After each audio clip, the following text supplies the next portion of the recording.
berjalan dengan lancar. Kami berharap kehadiran Sentra Edukasi Syiar Islam ini menjadi sarana pembelajaran Islam yang inspiratif, memperkuat kecintaan kita kepada Rasulullah SAW serta menjadi destinasi edukasi bagi keluarga, sekolah, dan masyarakat Indonesia. Kami selaku MC memohon maaf apabila terdapat kekurangan selama memandu jalannya acara. Saya Rengga Nazmi. Saya Linda. Dan kami mengucapkan terima kasih. Wassalamualaikum warahmatullahi wabarakatuh. Ya, baik, kepada para Bapak dan Ibu yang kami hormati, selanjutnya kita akan mengundang Bapak dan Ibu ke museum di sebelah. Dan saya sendiri yang akan memandu jalannya acara. Terima kasih, silakan untuk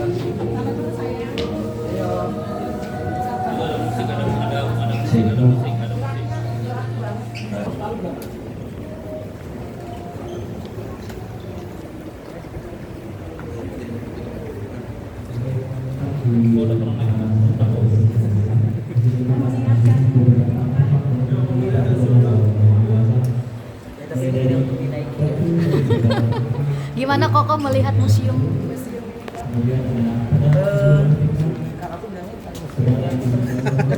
Sentra edukasi gitu. Kalau museum tuh kayak terlalu gimana gitu. Sentra edukasi. Jadi semuanya nggak hanya ke tempat wisata bermain doang, tapi kan bisa sambil belajar gitu. Nah, kita bikin tempat yang nyaman.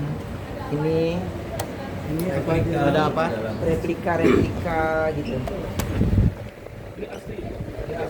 Mundur yuk, biar kelihatan. Mundur ya, ayo. Ada zoom.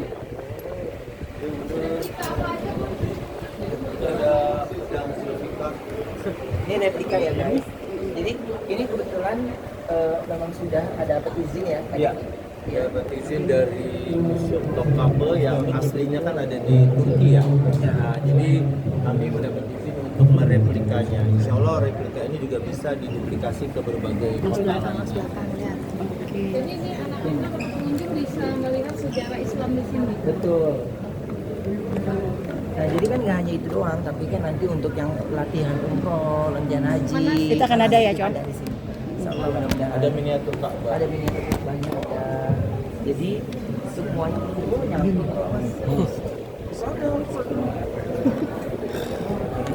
Begitu deh pokoknya. Jadi ayam. Mantap. Jadi ya senang gitu ya melihatnya, walaupun ini bisa dibilang sedikit lagi gitu. Jadi bisa yang datang ke sini juga ada sesuatu yang mereka bisa dapatkan. Ya minimal saya juga masih terus belajar dan mudah-mudahan ini bisa membuat saya semakin banyak kesempatan untuk belajar bersama. Kok ini langkah Belum lah, gue lahir kapan? Bukan maksudnya di Topkapi. Belum. Jadi semua aku sama Kadit itu semuanya by video. Gitu, Kadit menjelaskan ini gitu. Jadi kan karena ya Masya Allah ya, Kadit ini solehnya luar biasa gitu. Puasanya nggak pernah berhenti, sholatnya nggak pernah berhenti gitu. Jadi aku terkadang banyak belajar tentang kayak ilmu agama juga dari Kadit gitu.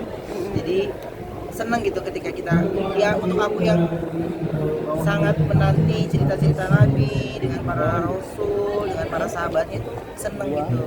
Jadi kenapa nggak ini bisa dituangkan dalam sebuah di satu tempat, jadi bisa mengedukasi banyak orang. Koko artinya mau mengikut ajakan Kak Adit sendiri untuk di sini sendiri kan Ya. karena mengurusi masjid dulu kan yang di Tangerang. Mungkin gimana Kok artinya Karena pengennya fokus gitu, jadi nggak semuanya dikerjakan, pasti nggak kepegang kan ya. Ada video saja di sini ya. Jadi pasti nggak kepegang kan. Gitu. Makanya aku kalau sama Kak Adit sendiri itu banyak bertanya, banyak bisa mengungkapkan semuanya gitu. Jadi aku bilang, Kak Adit, aku lagi selesaikan dulu ini gitu. Jadi Kadit jelaskan bagaimana konsepnya, jadi aku pikirkan dulu persoalan dulu. Jadi ya alhamdulillah kalau sekarang nggak langsung jawab, tapi oke kita ntar aku kabarin ya. Oke, Kak Adit. Ide awalnya dari siapa? Apa? Sentra. Aku ngobrol sama Kadit pertama, terus akhirnya kira-kira beberapa bulan kemudian baru tuh Kadit nyambung lagi obrolan yang kita pernah bahas gitu. Jadi sebenarnya kan ini memang sudah ada inisiasi dari Pak Zaki ya. Beliau sudah membuat ini di Bekasi. Lalu kemudian ketika beliau bekerja di sini juga ada ide untuk mendirikan ini. Lalu saya bawa ke UPN. Bisa dapat support. Alhamdulillah juga didukung oleh Rumah Tafis Center dan kami yang dari Yasin, ya Yasin itu singkatan dari Yayasan Syiar Islam Indonesia.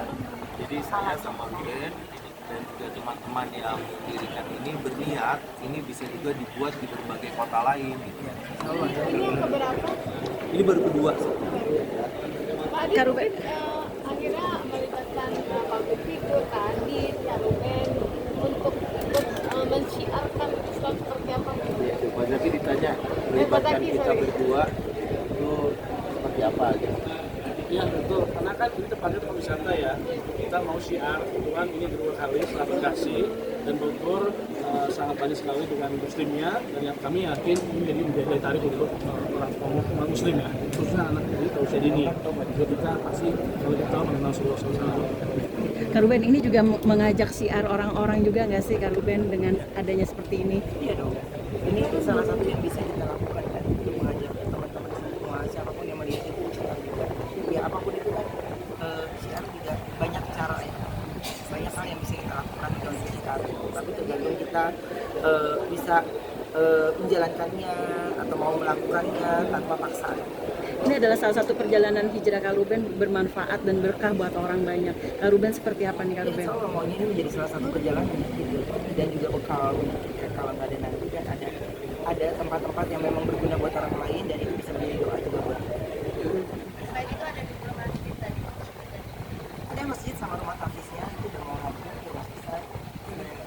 Itu udah satu hal yang mari setelah.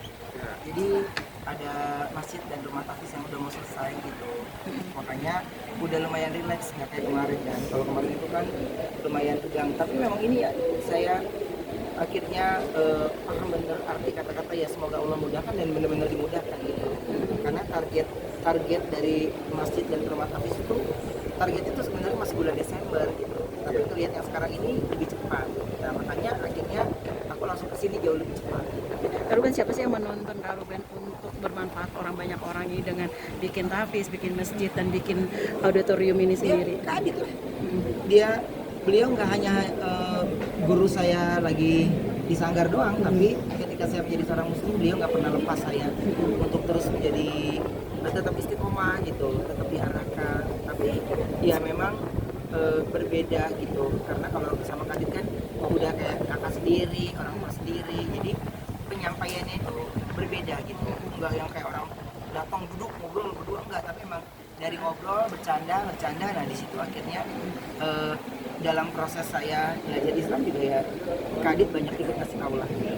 Dan sebenarnya Ruben itu pernah juga ikut dalam film saya judulnya Bumi Aminah. Itu juga film dakwah ya.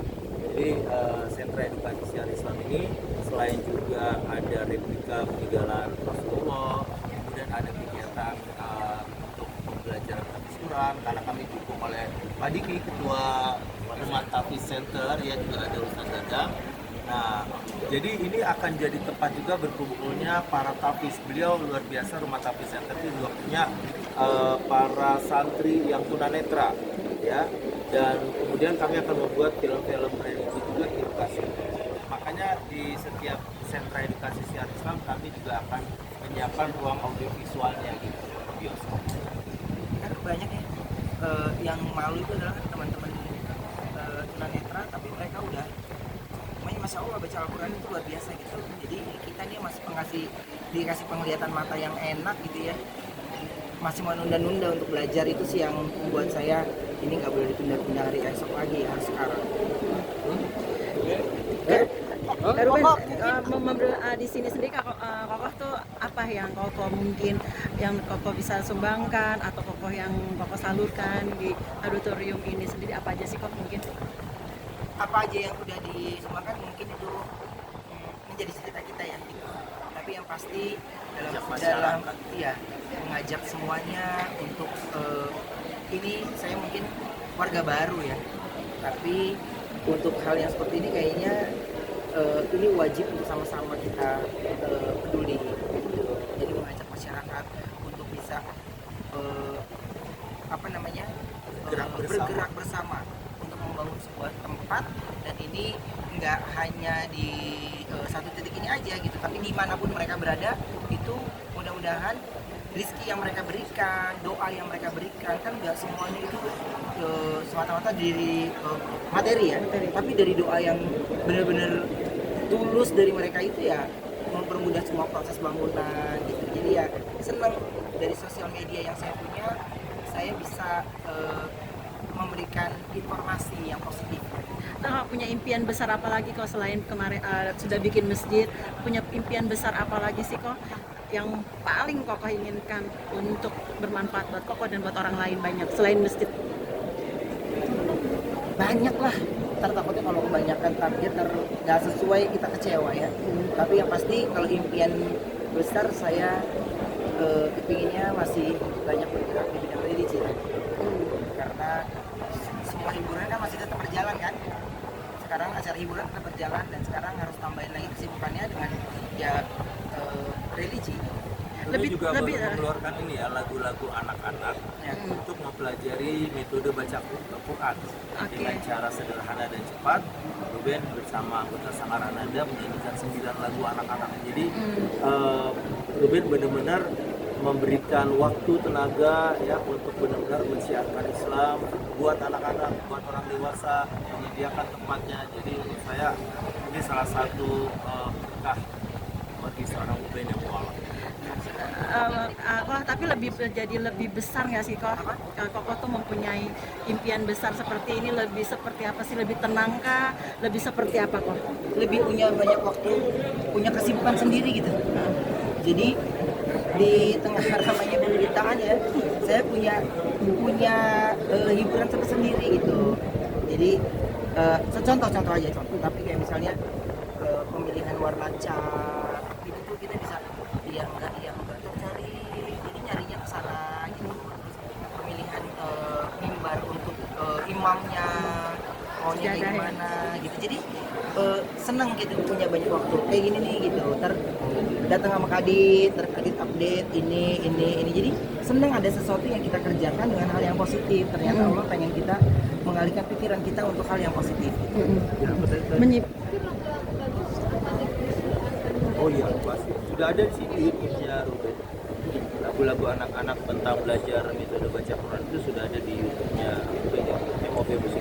Betul. Jadi ya kalau itu mah untuk kita yang baru belajar. Jadi untuk adik-adik gitu. Jadi ya karena saya benar-benar belajar dari nol banget, nggak kepengen hanya baca Latin, tapi kepengen bisa baca tulisan Arabnya. Jadi ya pelan-pelan ya harus belajar dari awal. Sabar. Kemudian ada Pak Diki ya dari Matapi Center, boleh menyampaikan mengenai jumlah santri Tafisya Pak dan berapa tiga yang tunanetra dan sebagainya. Ya, alhamdulillah kalau di Rumah Tafis Center kita punya ada 1.400-an santri. Ini. Yang tunanetra ini ada 85 dan rata-rata usia senja.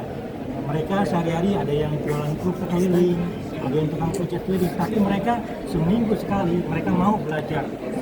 Nggak kerja, nggak nyari uang, tapi mereka belajar Al-Quran setiap hari Selasa seminggu sekali di Bogor. Bahkan adanya usianya sudah 85.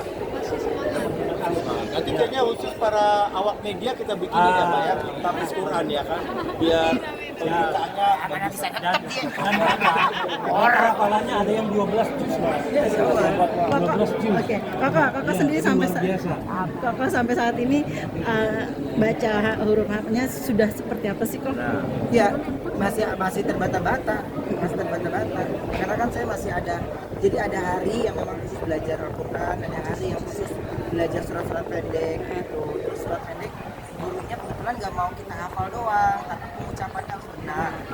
Jadi yang lamanya di situ. Al-Fatihah udah pasti hafal, tapi kalau di depan beliau tuh kayak salah lagi gitu. Salah lagi ya, itu serunya nikmatnya belajar. Cuman memang saya suka selipin di waktu sebelum subuh atau sesudah subuh gitu. Udah berapa juz berapa sih kok? Apa? Sudah berapa juz? Ya nanti deh antar apa jadi itu doakan lah. Tapi sebenarnya saya juga ngusulin UBN, mereka tiap Kamis bikin kajian itu di rumahnya tuh, tambah banyak jamaahnya, tambah penuh gitu. Jadi saya sarankan sebaiknya tidak sini karena ruangan itu bisa menampung ratusan orang. Insya Allah ini menjadi kegiatan rutin untuk kajian di sini ya, sekalian belajar Al-Quran. Makanya awak media yang meliput Ruben jadi tergerak hatinya untuk belajar baca Quran. Ini dapat gambar dulu dia. Nah, salah satu keinginan aku juga sebenarnya yang ini menjadi curhatan gitu teman-teman mualaf gitu ya. Ini ya banyak kan sebenarnya kami benar-benar memulai dari awal. Jadi banyak hal yang kami tertinggal. Jadi mereka banyak menyampaikan ke aku gitu. Jadi mereka kesulitan dalam memahami untuk lebih dalam lagi gitu. Jadi makanya kayaknya kemungkinan aku lagi mau pikirkan untuk menghadirkan para ulama-ulama atau orang-orang soleh ini, kita kasih hari khusus untuk para mualaf gitu. Jadi khusus para mualaf. Tapi sekarang ini yang mendaftar udah 65 yang mualaf. Tapi yang nggak mualaf, yang daftar udah 100. Kita bingung juga katanya gitu. Mereka juga mau belajar juga katanya. Tapi yang belum apa yang memang udah Islam dari kecil belum tentu Ada, juga iya. yang agamanya ini. Ada 100, lebih banyak 100. Jadi ini kan khusus yang mualaf kan gitu. Jadi makanya aku bilang ini khusus yang mualaf nih. Jadi bener-bener kita belajar dari nol sama-sama gitu. Jadi karena banyak orang kantoran juga, jadi kita bikinnya kelasnya malam di jam setelah sholat isya baru gitu. Ya alhamdulillah direspon dengan baik. Nanti harinya mungkin nanti aku kabarin ya, karena ini menjadi sesuatu yang aku pengen wujudkan. Semoga ya insya Allah semua cerita para mualaf yang kalau ketemu itu, kalau saling cerita itu mudah-mudahan di sini bisa ada satu tempatnya untuk kita bisa bertemu, bisa yang kita belajar sama-sama yang dimulai dari nol. Berarti memfasilitasi juga buat para orang-orang mualaf juga ya kok? Ya sebisanya saya aja. Aku tuh mau fasilitasi menampung semua ya. Tapi sebisanya saya aja gitu. Dan ya insya Allah mudah-mudahan mereka tetap istiqomah gitu ya. Karena emang kalau setiap orang yang mualaf itu pasti punya cerita dan cobaannya beda-beda ya. Gitu ya. Paham kan ya?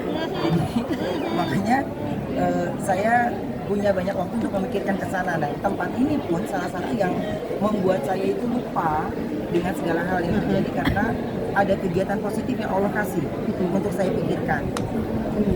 Ya,